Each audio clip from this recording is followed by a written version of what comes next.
When I arrange funds for businesses, there are four things that the lender or the investor considers, no? As far as the lender is concerned, number one is the character of the person. So, number one is character. So, isipin mo, no? Number one pala yung character, hindi naman yung yaman o dami ng asset.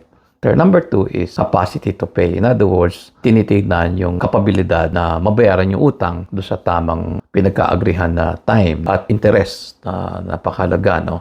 Number three is credit history. Pagka may history yung borrower na sumablay sa dating mga pinagkautangan, hindi nakabayad o may mga court cases, that's already a red flag. Number four is the fallback or security for the loan. Kung halimbawa is hindi mabayaran yung loan on time, ano yung pwedeng gawin ng lender para mabawi pa rin niya yung kapital niya? So tinitignan din yung ability ng borrower to repay the loan, no? May mga asset pa ba siyang iba bukod doon sa pinapakita niyang asset. So there are four: character, capacity to pay, credit history, and also the fallback or security. It can be a collateral.